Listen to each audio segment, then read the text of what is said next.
የአማራ ፋኖ የተቀናጀ የመከላከልና የማጥቃት እርምጃ ወሰደ። በጎጃምና በሸዋ የአገዛዙ ጦር ክፉኛ ኪሳራን አስተናግዷል። በሶስት ጀነራሎች እየተመራ ያለው የጎጃም ከባድ ውጊያ እንደቀጠለ ነው። በሸዋ በፋኖ ብርቱ ክንድ ያረፈበት ሰራዊቱ ወደ ኋላ ለመሸሽ ተገዷል። ቀዳሚ መረጃዎቻችን ናቸው። በንጹሐን ህጻናትና ተማሪዎች ላይ ከባድ ጥቃት ተፈጽሟል። ተማሪዎቹ መንገድ ላይ ቀርተዋል። አሁንም ባልበረደው የጎጃም ቀጠና ከባድ ትንቅንቅ፣ ተማሪዎቹ በአገዛዙ የጦር አመራሮች ትዕዛዝ ከፊት እንዲሰለፉ ተደርገዋል። ሌላኛው የግንባር መረጃችን ነው። በአዲስ አበባ ለታቀደው የተቃውሞ ሰልፍ የቀረበው የድጋፍ ጥሪ የበረታ የፖለቲካ ውዝግብን አስከትሏል። ብልጽግና እንዲካሄድ የፈቀደው የአዲስ አበባው ሰልፍ አብይ አህመድ በህወሓት ላይ ለሚያሰማው የጦርነት ዛቻ ትልቅ የፕሮፓጋንዳ መድረክ እንዲሆን ተደርጎ መዘጋጀቱም ተመላክቷል። በዝርዝር እንመለከተዋለንም። የሱዳን ጦር በቅርቡ ውጊያዎች 205 የፈጣን ድጋፍ ሰጪ ኃይሎች ወይም አርኤስኤፍ ተሽከርካሪዎችንና 4 ድሮኖችን ማውደሙን አስታወቀ። ከውጭ ኩዌት በኢራን ጥቃት የውሃ ማጣሪያና የኃይል ማመንጫ እንደተመታባት ገለጸች። ቀጠናዊና ባህር ማዶ መረጃዎቻችን ናቸው። ሰላም ጤና ፍቅር የምንመኝላችሁ ውድ የብላክ ላይን ሚዲያ ቤተሰቦቻችን እናንተን ይመጥናሉ ብለን ያሰብናቸውን የተመረጡ ዕለታዊ የግንባርና ወቅታዊ መረጃዎችን ወደ እናንተ ይዘን ቀርበናል። ቻናሉን ሰብስክራይብ በማድረግ ቤተሰብ እንድትሆኑ እየጋበዝን ወደ መረጃዎቹ እናመራለን። የአማራ ፋኖ የተቀናጀ የመከላከልና የማጥቃት እርምጃ ወሰደ። በጎጃምና በሸዋ የአገዛዙ ጦር ክፉኛ ኪሳራን አስተናገደ። በጎጃምና በሸዋ ግንባሮች በአገዛዙ ኃይሎች የተከፈቱ መጠነ ሰፊ ጥቃቶች በአማራ ፋኖ ብርቱ መከላከልና የተጠና የማጥቃት እርምጃ መክሸፋቸው ተሰማ። በተለይም በጎጃም የተከፈተውን ጥቃት 3 ከፍተኛ ጀነራሎች ቢመሩትም የአገዛዙ ሰራዊት በፋኖ የበላይነት ተወስዶበት ከፍተኛ የሰውና የቁሳቁስ ኪሳራ ገጥሞታል። በጎጃም 3 ከፍተኛ ጀነራሎች የመሩት የአገዛዙ እቅድ በፋኖ ክፉኛ ምት መክሸፉም ተነግሯል። በደጋዳሞት ወረዳ ፈረስ ቤት ከተማን ለመቆጣጠር በሚል በአገዛዙ ሰራዊት በኩል ከፍተኛ ኃይል የተሰለፈበት ዘመቻ ተከፍቶ የነበረ ቢሆንም የአገዛዙ እቅድ ሙሉ በሙሉ ሳይሳካ ቀርቷል። አገዛዙ ከተማዋን ለመቆጣጠር በማለም 3 ከፍተኛ ጀነራሎችን በማሰለፍ ጥቃቱን በ5 አቅጣጫዎች አስጀምሮ ነበር የሚሉት ወታደራዊ የግንባር መረጃ ምንጮች ሰራዊቱ የረጅም ርቀት መተኮሻ መሳሪያዎችን፣ ቢኤም፣ መድፍ፣ 120 ኤም ሞርተር፣ ብረት ለበስ ተሽከርካሪዎችንና ዙ 23 ከባድ መሳሪያዎችን በመጠቀም ከፍተኛ የጥፋት ዘመቻ ከፍቶ ውሎ አድሯል። በአካባቢው የሚንቀሳቀሰው 99ኛ ክፍለ ጦር ከአጋር አባላት ጋር በመሆን እንዲሁም በኢንጂነር ክበር ተመስገን ሻለቃ፣ በላይ ዘለቀ ሻለቃና የአባት አርበኞች ቡድኖች በጋራ በመቀናጀት የአገዛዙን ሰራዊት የሚመክትና የሚያጠቃ ስልት ዘርግተው ሰራዊቱ ክፉኛ ኪሳራን አከናንበውታል። ከደንበጫ ወደ ገሊላ እንዲሁም ከደንበጫ ወደ አንጀኔ ፈረስ ቤት በተንቀሳቀሰው የአገዛዙ ሰራዊት ላይ በጨረቃ በውልና በተለያዩ አካባቢዎች ፈጣን እርምጃ ተወስዶበታል። ከፍተኛ ጀነራሎች ቢመሩትም የሰራዊቱ የበላይነት በፋኖ የተወሰደ ሲሆን ሰራዊቱ በትንትን ወጥቶ ከፍተኛ ሰብአዊና ቁሳዊ ወታደራዊ ኪሳራ ደርሶበታል። በ3 ቀናት ተከታታይ ከባድ ውጊያ በኋላ የፋኖ ኃይሎች በርካታ የነፍስ ወከፍ መሳሪያዎችንና ተተኳሾችን መማረክ ችለዋል። በበላይ ዘለቀ ሻለቃ ቁጥጥር ስር በዋለው የውላ ከተማ አካባቢ ከፋኖ ከርተው ከአገዛዙ ሰራዊት ጋር ተሰልፈው በነበሩ ግለሰቦች ላይም እርምጃ መውሰዱ ታውቋል። ደጋዳሞት ሐሙስ ገበያ ገረመ ወንዳወክ ብርጌድ የአገዛዙን ጦር በማጥቃት ከኋላ በማጥቃት አንድ የብልጽግናን ዘመቻ መሪ ከነ አጃቢዎቹ እርምጃ በመውሰድ 2 አስቃጥላ የብሬን ተተኳሽ ማርከዋል። ሸዋ ግንባር በፋኖ ከባድ ጥቃት ያስተናገደው ጦር በንጹሃን ላይ የተከፈተው የዘር ማጽዳት ጥቃት እንደቀጠለ ነው። በሸዋ ጠቅላይ ግዛት ኤፍራታና ግድም አካባቢ በአገዛዙ መዋቅር ስም የተደራጀውና የብልጽግና ፖሊስ፣ ሰላም አስከባሪና ሚሊሻዎችን ያካተተው ኃይል የከፈተው ጥቃት መክሸፉን የአፋብን ሸዋ ጠቅላይ ግዛት አሳምነው እዝ የህዝብ ግንኙነት መምሪያ አስታውቋል። ከኦሮሞ ብሔረሰብ ዞን የተነሳው ይህ ኃይል በጤና ሰንበቴ አካባቢዎችን አልፎ ወደ አርሶ አንባና ዘንቦ አካባቢዎች በመግባት በንጹሃን ገበሬዎች ላይ ጥቃት የከፈተ ሲሆን ዓላማውም ዘረፋ፣ የንብረት ውድመትና የታቀደ የዘር ማጽዳት ዘመቻ እንደነበር እዙ ገልጿል። በአካባቢው የነበሩት የአባት አርበኞች ጦር እንደ ሻለቃና የ7 ለ7 ክፍለ ጦር ሻምበሎች ባደረጉት የተቀናጀ የመከላከል እርምጃ ጥምር ጦር የተባለው ኃይል ሙሉ በሙሉ በመምታት ወደ መጣበት እንዲመለስ ተገዷል። ይህንን ድል ተከትሎ የጀብደኛው ምኒልክ ዕዝ 105ኛ ኮር መብረቅ ክፍለ ጦር በግንባር የፈጸመው ተአምራዊ ጀብዱ የአገዛዙን ሰራዊት ሙትና ቁስለኛ በማድረግ የበተነው ሲሆን ከፍተኛ ሰብአዊና ቁሳዊ ንብረትን በምርኮ ለፋኖ ገቢ ተደርጓል። ይህ ተከታታይ ድል በምዕራባዊ ቤተ አማራ አካባቢ በሚገኙ አካባቢዎች ዘንድ ከፍተኛ መነቃቃትንና ለፋኖ ወታደራዊ ወገንተኝነትን የፈጠረ መሆኑን የቀጠናው የመረጃ ምንጮች ገልጸዋል። በንጹሃን ህጻናትና ተማሪዎች ላይ ከባድ ጥቃት ተፈጸመ። ተማሪዎቹ መንገድ ላይ ቀርተዋል። በንጹሃን ዜጎች በተፈናቃዮችና የ12ኛ ክፍል ፈተናቸውን አጠናቀው ወደ የቤታቸው በመመለስ ላይ በነበሩ ተማሪዎች ላይ በተከፈተ ጥቃት ከባድ ጉዳት ደረሰ። የአገዛዙ ኃይሎች ከፋኖ የሚደርስባቸውን ጥቃት መመከት ሲሳናቸው በንጹሃን ላይ ግድያ እየፈጸሙ ነው ተብለዋል። በደብረ ማርቆስ ዩኒቨርሲቲ 12ኛ ክፍል ብሔራዊ ፈተናውን አጠናቀው ወደ ቢቡኝ ወረዳ በመመለስ ላይ የነበሩ ተማሪዎች የከፋ ጥቃት ሰለባ መሆናቸው ታውቋል። በጀነራል መሐመድ ተሰማ የሚመራው የምስራቅ እዝ ወታደራዊ መኮንኖች በጎጃም ቀጠና ተማሪዎችን ከፊት አሰልፈው በከፈቱት ተኩስ የ27 ተማሪዎች ሕይወት በአሰቃቂ ሁኔታ አልፏል። በተመሳሳይ መልኩ ወደ ፈረስ ቤት ጥቃት ለማድረስ የተንቀሳቀሰው ሌላኛው የወታደራዊ ክፍለ ጦር አሃድ ተማሪዎችን ለታክቲካል መከላከያ ወይም ሰውኛ ጋሻ በመጠቀም ውጊያ በመክፈቱ በርካታ ተማሪዎች ከጀርባቸው ተመተው መውደቃቸው ተገልጿል። ይህም የወታደራዊ ስነ ምግባርን የጣሰና ተማሪዎችን ያለ አግባብ ለሞት የዳረገ ድርጊት ተደርጎ ተወግዟል። በሌላ በኩል በመካነ ሰላም ከተማ አቅራቢያ በምትገኘው መቅደላ ታዳጊ ከተማ ውስጥ በንጹሃን ዜጎች ላይ ያነጣጠረ የሞርተርና የከባድ መሳሪያ ጥቃት መፈጸሙ ተጠቅሷል። ከሌላ አካባቢ በሄሊኮፕተር ጭምር ተጉዘው የገቡ የአገዛዙ ወታደሮች በመካነ ሰላም ከተማ አቅራቢያ በከፈቱት ጥቃት ሳቢያ ህፃን ሀብቴ ደመቀ በመቅደላ አምባ ዩኒቨርሲቲ ካምፓስ ቅጥር ግቢ ውስጥ በተተኮሰ የሞርተር ቅንቡላ ሆዱ ላይ ተመቶ በአሁኑ ወቅት በሞት አፋፍ ላይ ይገኛል። ይህ ህፃን ቀደም ሲል ከሌላ አካባቢ ከተፈጸመ ጥቃት ሸሽቶ ከወላጆቹ ጋር ወደ አማራ ክልል የተመለሰ ተፈናቃይ መሆኑ ድርጊቱን ይበልጥ አሳዛኝ ያደርገዋል። አቶ ሀብታሙ ጌታውን ደግሞ በመቅደላ ታዳጊ ከተማ ውስጥ በልብስ ስፌት ሙያ የሚተዳደሩ ግለሰብ ሲሆኑ በተመሳሳይ የሞርተር ጥቃት ሳቢያ ከባድ የአካል ጉዳት ደርሶባቸዋል። ለዓመታት ከኖሩበትና ሀብት ንብረት ካፈሩበት ቀያቸው በአገዛዙ ተላላኪዎች በተፈጸመባቸው ጥቃት ተፈናቅለው ወደ አማራ ክልል የመጡ ወገኖቻችን አሁን ላይ መድረሻ አጥተው የከባድ መሳሪያና ድሮን ጥቃት ሰለባ መሆናቸው እጅጉን ልብ ሰባሪ ክስተት ነው ሲል ምኒልክ ዕዝ ገልጿል። የቁሳቁስና የቤት እንስሳት መውደም እንዲሁም የትግል ጥሪ በመካነ ሰላም ቀጠና በተከታታይ ቀናት በተፈጸሙ ጥቃቶች ሳቢያ ወደ አርሶ አደሮች መንደር በተደጋጋሚ በተተኮሱ ከባድ መሳሪያዎች በቤት እንስሳትና በንብረት ላይ ከፍተኛ ውድመት ደርሷል። የአፋብን ወሎ ቤተ አማራ ምኒልክ ዕዝ 105ኛ ኮር 29ኛ ክፍለ ጦር ህዝብ ግንኙነት ዘርፍ ባስተላለፈው ወቅታዊ መልእክት የአገዛዙን ሰራዊት በእግረኛ ውጊያ ረገድ የሚደርስበትን የፋኖ ክንድ መቋቋም ሲሳነው የአየር ኃይል ድሮንና ከባድ መሳሪያዎችን በመጠቀም ንጹሐንን ኢላማ እያደረገ ነው ሲል ከሷል። የሱዳን ጦር በቅርብ ውጊያዎች 205 የፈጣን ድጋፍ ሰጪ ኃይሎች ወይም አርኤስኤፍ ተሽከርካሪዎችንና 4 ድሮኖችን ማውደሙን አስታወቀ።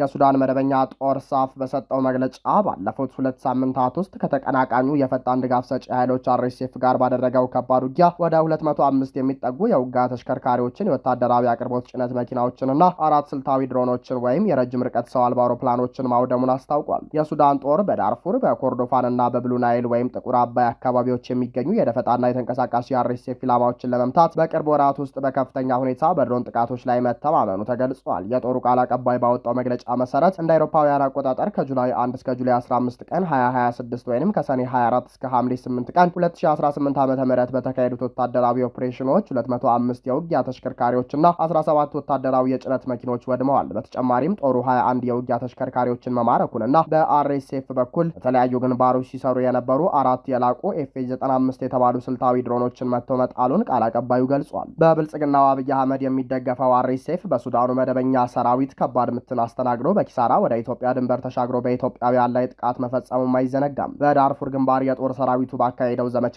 76 የውጊያ ተሽከርካሪዎችንና 17 የአቅርቦት መኪናዎችን ማውደም የቻለ ሲሆን በታጠቁት ኃይሎች ላይ ከፍተኛ የሰው ኃይል ጉዳት አድርሷል። በደቡብ ኮርዶፋን ጦሩ 19 የውጊያ ተሽከርካሪዎችን ማውደሙንና በደርዘን የሚቆጠሩ የአርኤስኤፍ ተዋጊዎችን መግደሉን አስታውቋል። በሰሜን ኮርዶፋን ግንባር ወታደራዊ መግለጫው እንደሚያሳየው 54 የውጊያ ተሽከርካሪዎች ወድመዋል። 3 የላቁ የኤፍ95 ሞዴል ድሮኖች ተመተው ወድቀዋል። እንዲሁም በርካታ ተቃዋሚ ተዋጊዎች ተገድለዋል።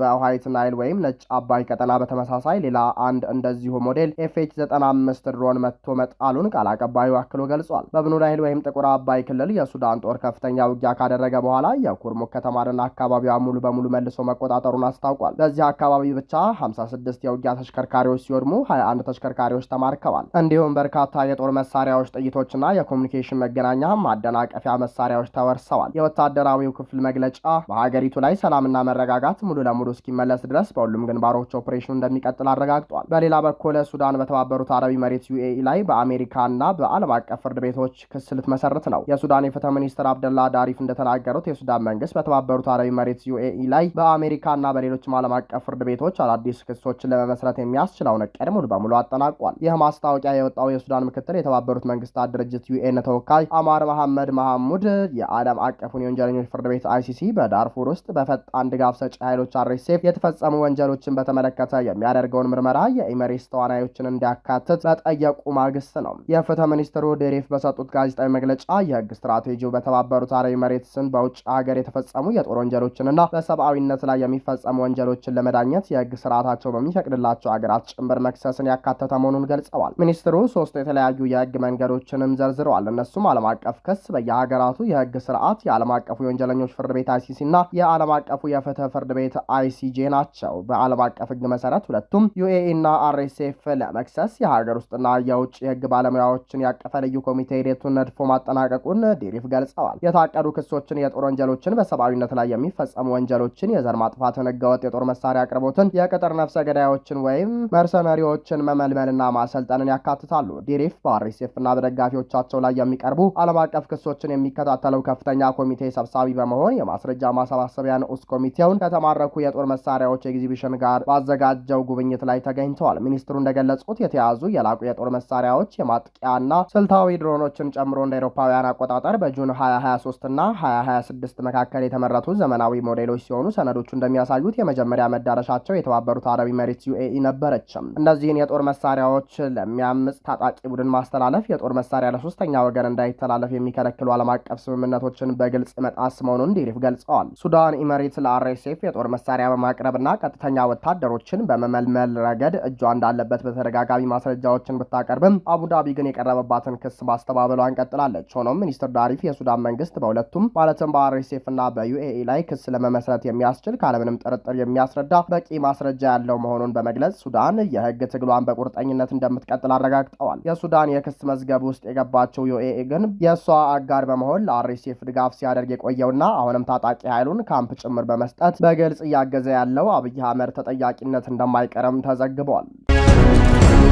በአዲስ አበባ ለታቀደው የተቃውሞ ሰልፍ የቀረበው የድጋፍ ጥሪ የበረታ የፖለቲካ ውዝግብን አስከትሏል። በአዲስ አበባ ከተማ በትግራይ ተወላጆች አማካኝነት ለሚካሄደው የተቃውሞ ሰልፍ የትግራይ ዲሞክራሲያዊ ስምረት ወይም ስምረት ፓርቲ ሊቀመንበሩ ጌታቸው ረዳ የድጋፍ ጥሪ ማስተላለፋቸውን ተከትሎ በጉዳዩ ላይ የፖለቲካ ውዝግብና ከፍተኛ ትችት እየተሰነዘረ ይገኛል። የብልጽግናው የጓዳ ሰው የሆኑት ጌታቸው ረዳ በማህበራዊ ሚዲያ ገጻቸው ባስተላለፉት መልእክት ነገ የሚደረገው ሰልፍ በትግራይ ማህበረሰብ ላይ እየተፈጸመ ያለውን አጠቃላይ በደል የሚቃወም መሆኑን ገልጸዋል። ሰልፉ በተለይም በዜጎች ላይ የሚፈጸሙ ስርዓቶችንና ድብደባዎችን፣ በትግራይ እናቶች ላይ የሚደርሰውትን እንግልት እንዲሁም በሺዎች የሚቆጠሩ ሰዎችን እያፈናቀለ ያለውን ቀጣይ መፈናቀል ለመቃወም ያለመ መሆኑን አስታውቀዋል። አክለውም የተቃውሞ ሰልፉ በትግራይ ወጣቶች ላይ እየደረሰ ያለውን ሞትና ስደት፣ በህዝቡ ላይ እየቀጠለ ያለውን ሐሳረ መከራ እና ጦርነትን በጽኑ የሚኮንን መሆኑን ጠቅሰው በአጠቃላይ በህዝብ ስቃይ ላይ የራሱን ህልውና ለማረጋገጥ በሚፈልግ የኋላ ቀር ቡድን ላይ የሚደረግ ሰልፍ ነው ብለዋል። ይህ ሰልፍ ህዝባችን ሰላም እንደሚገባው ድምጻችንን የምናሰማበት አጋጣሚ ነው ያሉት ጌታቸው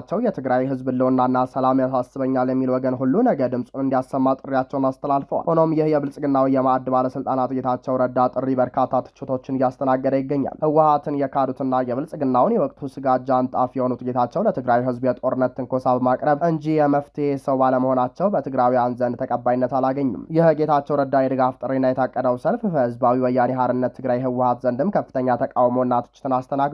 ህወሓት ባወጣው መግለጫ ሰልፉንና ጥሪውን አጥብቆ የኮነነ ሲሆን ድርጊቱን በትግራይ ህዝብ አንድነትና ደህንነት ላይ የተደቀነ አደጋ ሲል ፈርጆታል። ህወሓት በሰነዘረው ትችት ሰልፉ አሁን ያለው ተጨባጭ እውነታን ያላገናዘበ ይልቁንም የክልሉን የሰላምና የሪፎርም ጉዞ ለማደናቀፍ ሆነ ተብሎ የተቀነባበረ አጀንዳ ነው ብለዋል። ፓርቲው አክሎም በዚህ ሰልፍ ላይ የሚገኙና ሰልፉን የሚያስተባብሩ አካላት በሙሉ የትግራይ ህዝብ ጠላቶች ናቸው በማለት ጠንካራ ውንጀላን ሰርዝነዋል። እንደ ህወሓት ገለጻ ሰልፉ የህዝቡን ስቃይ ለመቀነስ ሳይሆን የፖለቲካ ትርፍ ለማግኘትና የውስጥ መከፋፈልን ለመፍጠር የሚደረግ አደገኛ እንቅስቃሴ ነው ብሎታል። የነገው የተቃውሞ ሰልፍ በአዲስ አበባ ከመካሄዱ በፊት በክልሉ የፖለቲካ ኃይሎች መካከል ያለውን ጥልቅ ልዩነት ይፋ ያወጣ ሆኗል። በአንድ በኩል ጌታቸው ረዳ ስምረት ፓርቲና ደጋፊዎቻቸው ሰልፉን በግልጽ በመደገፍ የሰብአዊ መብት ጥሰቶችንና መፈናቅሎችን ማውገዣ መድረክ ነው ሲሉ፣ በሌላ በኩል ህወሓት ሰልፉን የፖለቲካ ሴራና የጥፋት ኃይሎች መሰብሰቢያ አድርጎ እየፈረጀው ይገኛል። ይህ በእንዲህ እንዳለ የአዲስ አበባ ከተማ ነዋሪዎችና ጉዳዩን በቅርበት የሚከታተሉ የፖለቲካ ተንታኞች የታቀደው ሰልፍ በሰላም መጠናቀቅ አለመጠናቀቁንና በነገው ዕለት በሚኖረው የህዝብ ተሳትፎ ላይ የትግራይ ፖለቲካ ኃይሎች ፍጥጫ ምን አይነት ተጽዕኖ እንደሚያሳድር በትኩረት እየተጠባበቁት ይገኛሉ። ብልጽግና እንዲካሄድ የፈቀደው የአዲስ አበባው ሰልፍ አብይ አህመድ በህወሓት ላይ ለሚያሰማው የጦርነት ዛቻ ትልቅ የፕሮፓጋንዳ መድረክ እንዲሆን ተደርጎ መዘጋጀቱም ተመላክቷል።